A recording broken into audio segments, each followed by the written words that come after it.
some smoke inhalation or what, but for at least from what we're seeing of this scene right now, I mean, we don't know what else is going on in that building, but the folks that are out here, they look like they're at least going to survive.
Most likely, yeah. There's definitely a lot of heavy industry right here around Fullerton Airport, and you've got the big sets of train tracks, like you said, where they could potentially just load things right up. I see lots of pallets and boxes and things down here. So I know our assignment desk is working to try to figure out what this exact business is, what they manufacture here. But we've seen some really catastrophic fires when you have something ignite in a building this big, and who knows how high whatever is stacked up inside there, if this is some kind of distribution center. I mean, yeah, you do have all of these big trailers out here as well. That's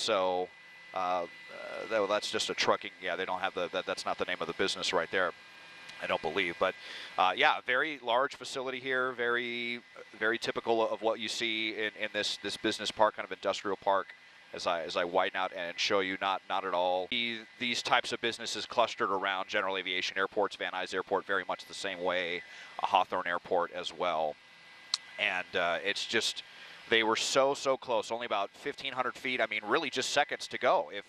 But the fact that something, I mean, obviously went horribly wrong, because they weren't even in a position to set the plane down with the landing gear upright. It looks like. I mean, you would have thought that they would have, if something was happening, it was just an engine failure, that we would see more of the plane, I would think, outside of the building. It really just looks like it went down prop first, straight down into that building, which is indicative of a very catastrophic failure. Could be an elevator cable. I know I've heard pilots talk about things like that, or if they just got into a stall situation where they lost the lift and just the plane just went straight down.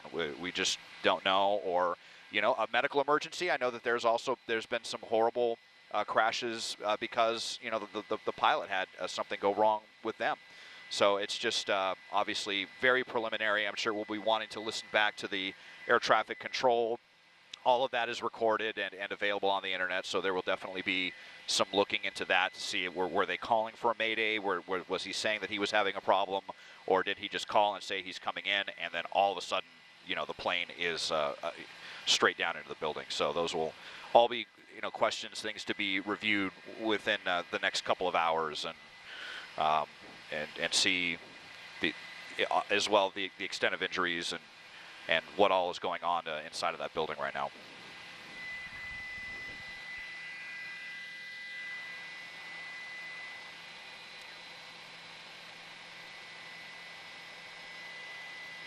Well, so even though I fly in a helicopter, I used to fly in Cessnas for a long time. I don't have a pilot's license or anything. I try to see if I can just kind of explain this, but my understanding, it's a very important cable. I can tell you that, and it controls the rear flaps, and just like when you're pulling on the yoke to steer it, it's an incredibly important component. And I remember a couple of my pilots back when I used to fly in a Cessna, they were just talking about let's hope we never have an elevator cable failure, because if that does, we're toast.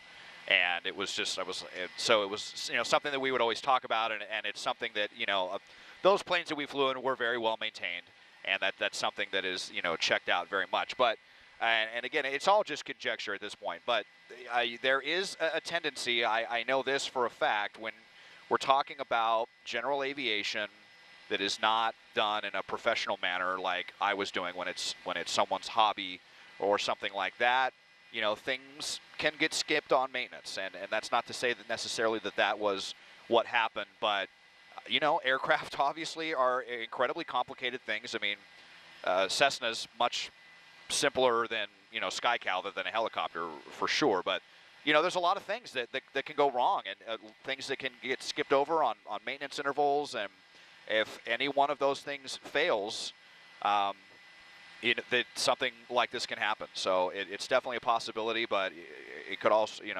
inexperienced pilots can also stall an airplane and then just a nosedive like this as well. So it's way too early to say, but those are definitely the things that we'll be looking into if it was pilot error or some kind of serious mechanical error.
Let's see if we can just get right over the hole, actually.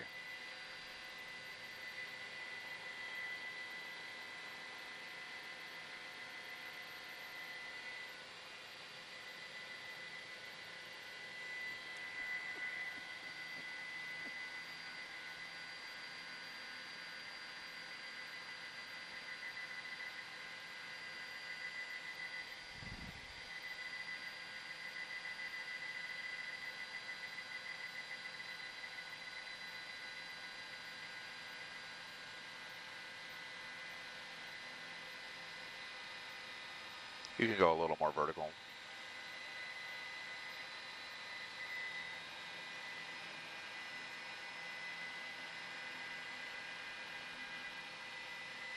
Yeah, we can't see in it. That's okay.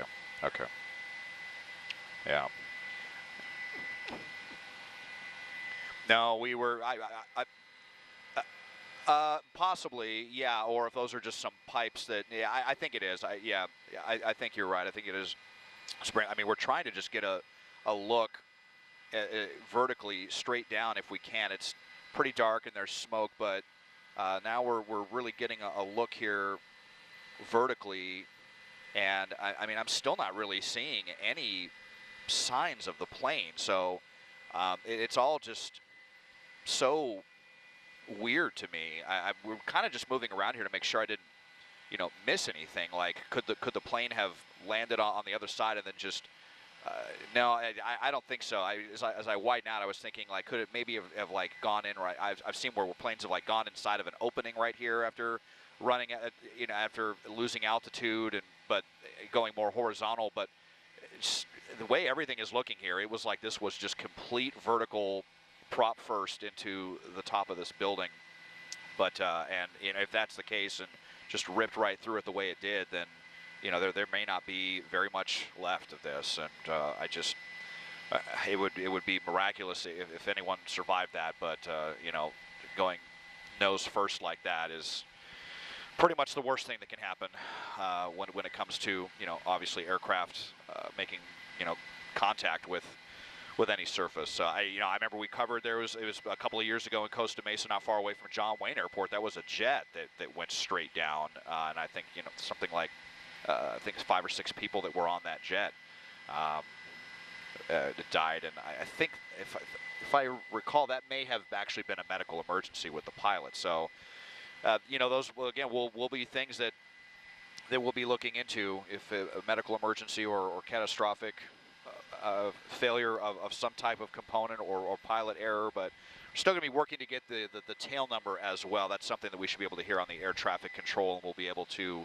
confirm what type of aircraft this was, if it was a Cessna or a Bonanza, something along those lines.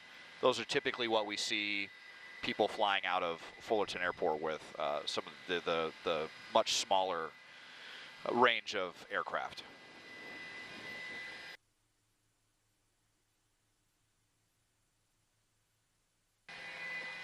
Yeah. Yeah, typically, I mean, there's definitely a lot of retired folks that really enjoy aviation that'll have a hangar, or they'll have a tie down spot. I mean, here we can widen out and take a look as my pilot Chris is maneuvering us around, and you can see the types of aircraft that are parked here. Lots of Cessnas. Those are the ones with the high wings. You have some Bonanzas as well down there. So, a couple of, might be a turboprop right there, but typically, planes that are not going to fit more than 2, 3, 4 people. Maybe you have a couple of larger ones that can fit 4 or 5 or 6 people, but not really anything larger than that. Then you have some helicopters as well. This is where CHP keeps their helicopter. So you have some rotorcraft down here as well. A couple of larger ones, some looks like Orange County Fire helicopters. So, but and again, it's hard to appreciate, but this is a pretty short runway as I widen out here and show you, and that's, like I said, has definitely been a problem for inexperienced pilots in the past, but that does not look like that was what caused today. It wasn't. These were definitely external factors. I don't think it had anything to do with this potentially being a sometimes tricky place to land. This was something much worse, much more catastrophic, sadly.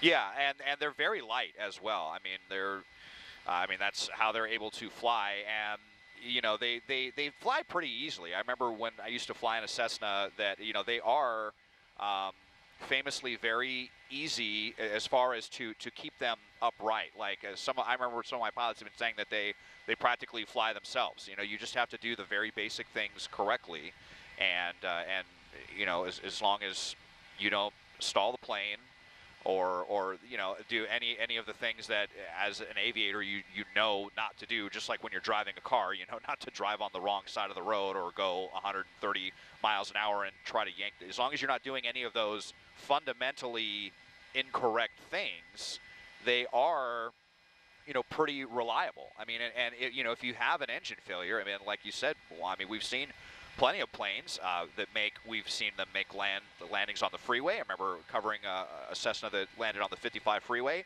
Everyone was fine. The plane was completely fine. We've seen them land on the 91, land on the 101 freeway, and so that's what just makes me think that this was obviously something really, really wrong. If it was something like an elevator cable, like I said, or if it was a medical emergency, if the pilot had a heart attack or something happened and they panicked and got into a stall. Sadly, I covered that at Van Nuys Airport years ago, where someone panicked and they turned the plane too sharply at too steep of an angle, and they stalled the plane and went right into a business park, and they lost their life. So these kinds of things do happen. I've really seen all the run-of-the-mill of as far as the general aviation disasters, and a lot of times it is either an engine failure and they land safely, or pilot error, or something really, really bad, and you have a result like this. So again, still very preliminary, but unfortunately just all too common of an occurrence when it comes to these smaller airports and these smaller airplanes and general aviation.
Okay. I see. Thank you.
Yeah, sorry. So Amy and Juan, I was just talking with my pilot Chris here, and he was telling me how the controller that was on the clock when this happened, they're now being interviewed by the FAA already. So they're moving at a very rapid pace with this. So the person who's in the tower right now is a backup controller, so they don't have really any information about what exactly was happening when this all went down. If they were doing touch and goes, or if they were just coming in for a landing. Touch and goes are a very common tactic that pilots will do to build up training for landing. You come in, you do everything to land, but instead of getting off the runway, you push the throttle back in again, and then you just take right back off, and you go into the pattern and circle, and then you come down and you touch down again and touch it. So that's what a touch and go is. So if they were doing that, or if they were just coming in full stop landing, they would call it where they're going to be done and go to their parking spot, or what the deal is. Where was this plane based here? Did it come from one of the other smaller airports in Southern California, or from somewhere else? We'll need the tail number to get that. Once we get the tail number, we'll be able to see where this plane was flying around, and maybe be able to determine, and then we'll get the air traffic control information as well, and we'll see if there were any mayday calls or them saying anything about having a rough engine or anything like that. So all things that will be definitely learned in the near future. But the fire, like you said, at least looks to be pretty much completely knocked down at this point. So that's another factor. How much gas was in the wings of this plane? Was it running really low on fuel? Did they have a full supply of fuel on board? 100 or 200 gallons or so in a small Cessna, and it could definitely turn into a fireball very easily. So yeah, just very tragic. I mean, we need to learn what happened to the pilot, but it obviously does not look good in any way. All these people out here probably just insanely shaken up, but if there's any good news, I haven't seen anyone be put on a stretcher now at this point. They're just really kind of, hopefully this is just all precautionary, and everyone here is not going to have any physical scars, but definitely some mental scars, no doubt about that.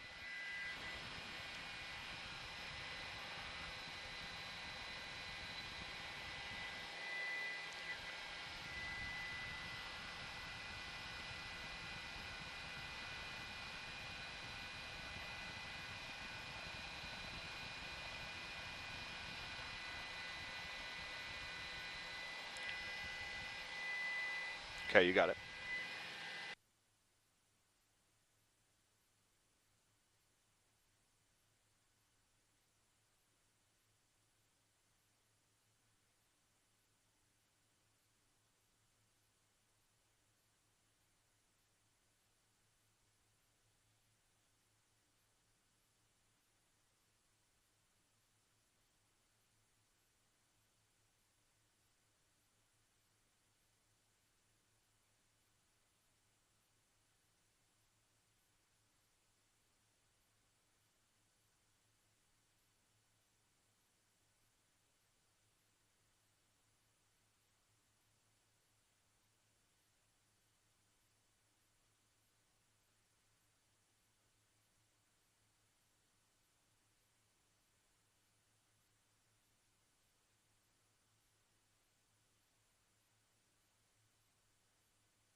Hey, Booth, you got chopper on 5?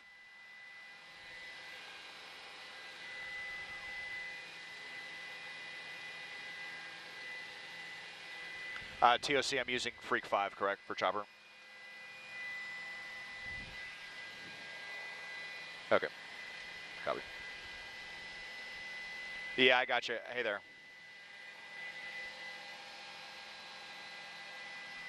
Okay, do you want to, I got visual of the plane inside the building now that the smoke cleared. I just shot it a few minutes ago. If you can cut a few seconds of that.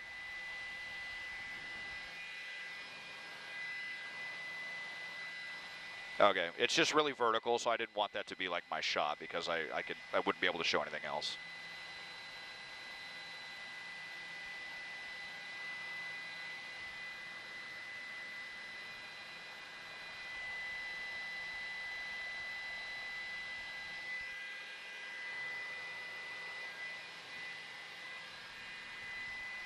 Copy.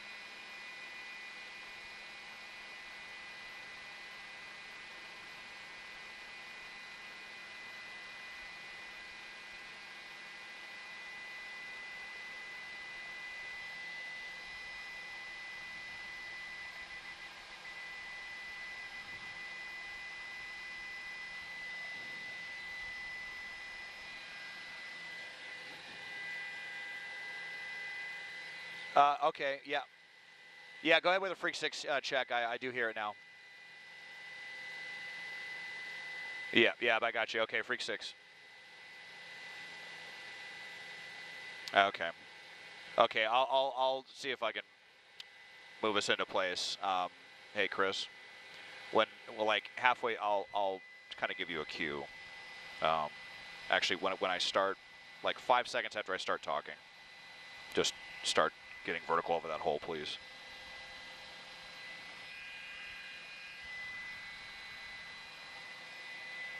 Yeah. Yeah. Yeah, over the hole to see the plane again. Thank you. Standing by.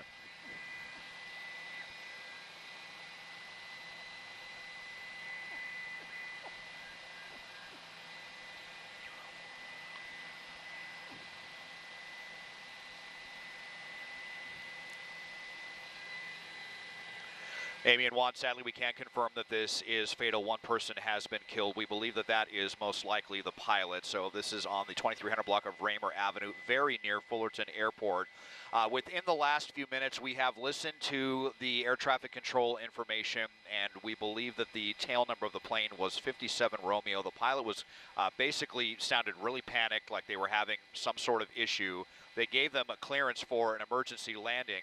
And then it sounded like the pilot panicked and went straight down into this building. So they were experiencing some kind of mechanical problem and then stalled the plane, or something very catastrophic happened.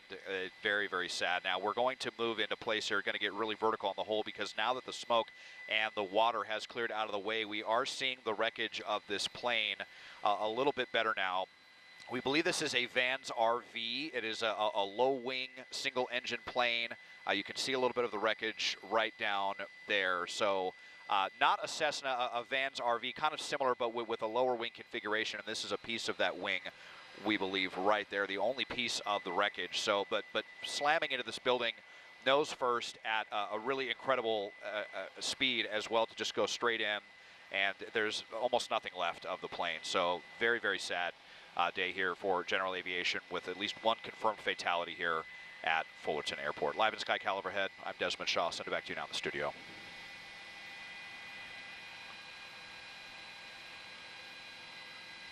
Okay, thank you. You can move back.